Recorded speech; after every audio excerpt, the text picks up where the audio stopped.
बालाघाट के तहसील कार्यालय में बनाए गए अस्थायी स्ट्रांग रूम में डाक मतों के सरलीकरण को लेकर इसकी लपटें गहरी दिखाई दे रही हैं। इसी को लेकर कांग्रेस गोंडवाना गणतंत्र पार्टी के साथ ही अब निर्दलीय प्रत्याशियों ने भी गड़बड़ी की आशंका पर अपनी आवाज बुलंद कर दी है। 29 नवंबर को बालाघाट विधानसभा से निर्दलीय प्रत्याशी अजय विशाल बिसेन ने प्रेस वार्ता लेकर डाक मत पत्रों में गड़बड़ी किए जाने की बात कहते हुए प्रकरण की जांच करने और वायरल वीडियो में दिखाई देने वाले शासकीय कर्मियों का निलंबन किए जाने की मांग राज्य निर्वाचन आयोग को लिखित पत्र के माध्यम से की है। विशाल बिसेन ने वार्ता में जिला निर्वाचन अधिकारी डॉक्टर गिरीश कुमार मिश्रा की भूमिका पर संदेह जताया है।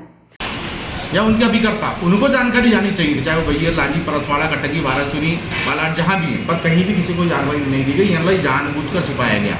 मेरा सीधा आरोप है कि पोस्टल बैलेट पेपर वाले मामले में ये निग्लिजेंसी नहीं है, ये मैनिपुलेशन है, हेर फेर की गई है। कैसे की गई मैं वही बताता हूँ। 3 तरीके से इनको जानकारी देने की इन्होंने नहीं दी। जब 3 बजे इनको खोलना था तो इन्होंने 3 बजे तक इंतजार नहीं किया, 1:30 बजे खोल दिया। खुद भी कलेक्टर मान रहे हैं इस बात को।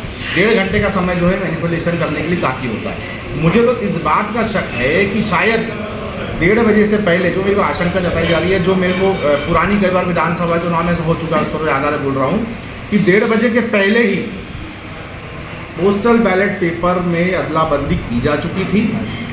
1:30 बजे के बाद 2 पार्टी के अभिकर्ता वहाँ पहुँचे और उसके बाद में उन्होंने सारणीकरण का काम दिखाकर उनको जो बदलाव किए जा चुके थे उनको डाल दिया गया और जो एक्चुअल थे उनको हटा दिया गया। ये ऐसा इसके पहले कब हुआ था बता रहा हूँ। बरघाट विधानसभा क्षेत्र में आज से 10 साल पहले कांग्रेस प्रत्याशी ईवीएम के काउंटिंग में जीत गए, परंतु बैलेट की काउंटिंग में हार गए। तो ये सत्ता में बैठे हुए लोग बहुत अच्छे से जानते हैं कि बैलेट की काउंटिंग में किसी को कैसे हराया जा सकता है, प्रक्रिया किस तरीके से बदली जा सकती है, फोर्जरी कैसे हो सकती है। ने आयोजित वार्ता के दौरान कहा कि निर्वाचन कार्य में पूरा प्रशासनिक अमला लगा होता है, ऐसे में चूक की संभावनाएं नहीं होनी चाहिए। छोटी से छोटी प्रक्रिया की वीडियोग्राफी होती है और सीसीटीवी भी प्रामाणिकता के लिए लगाया जाता है और फिर ऐसी गड़बड़ी होना संदेह को जन्म देता है। उन्होंने कहा कि तहसील कार्यालय के स्ट्रांग रूम में जो कुछ हुआ उसमें पंचनामा प्रशासन ने बनाया है, जिसमें सरलीकरण किए जाने का कहीं उल्लेख नहीं है और कांग्रेस ने जो अपनी आपत्ति दर्ज कराई थी उसमें भी दर्ज नहीं किया गया है। इस तरह का पंचनामा आधारहीन माना जा सकता है। उन्होंने कहा कि ये लोकतांत्रिक प्रक्रिया की हत्या करने का प्रयास है। जिला निर्वाचन अधिकारी को भी निलंबित किया जाना चाहिए और उन पर भी अपराध दर्ज होना चाहिए। निर्वाचन प्रक्रिया में कोई चूक करता है तो उससे राहत देने का कोई प्रावधान नहीं है। साथ ही जो लोग वीडियो में दिखाई दे रहे हैं सभी को सस्पेंड करना उचित होगा।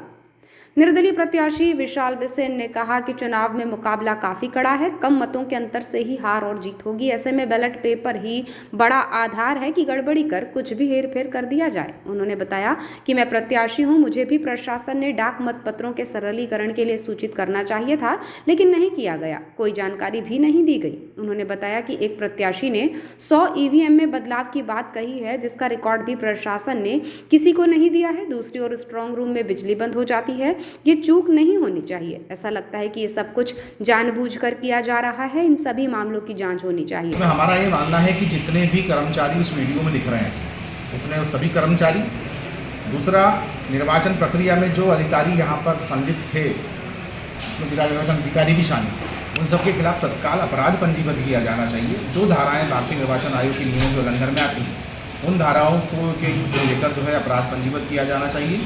दूसरा, इन सबको जो अभी सिर्फ 2 लोगों को सस्पेंड किया गया, पर बाकी जो लोग उस प्रक्रिया के दौरान दिख रहे हैं इस वीडियो में उनको भी तत्काल सस्पेंड करना चाहिए। जिला निर्वाचन अधिकारी को भी सस्पेंड करना चाहिए। मुझे ताज्जुब और आश्चर्य इस बात का हो रहा है कि जिला निर्वाचन अधिकारी बार बार बचाया क्यों जा रहे हैं। बल्कि सबसे बड़ी बात यह है कि जो डाकपत्र पत्र के सरलीकरण की बात को जिला निर्वाचन अधिकारी मान रहे हैं उसमें 6 विधानसभा के सरलीकरण की बात है। तो जब 6 विधानसभा के सरलीकरण की प्रक्रिया को इन्होंने अवैधानिक तरीके से किया है तो फिर सिर्फ एक विधानसभा के रिटर्निंग अफसर और तहसीलदार को सस्पेंड किया गया।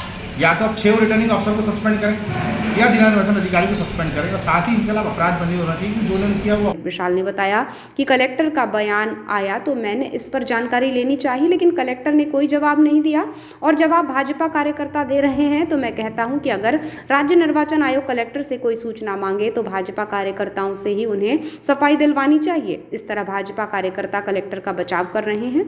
उन्होंने कहा कि राज्य निर्वाचन आयोग से हमने शिकायती पत्र में मांग की है कि डाक मत पत्रों के सीरियल नंबर्स को सार्वजनिक सार्वजनिक करते हुए प्रत्याशियों के सामने जारी किया जाना चाहिए। वायरल वीडियो में जो तहसील कार्यालय के स्ट्रांग रूम में जो भी भाजपा प्रत्याशी के रिश्तेदार दिख रहे हैं उनकी जांच होनी चाहिए।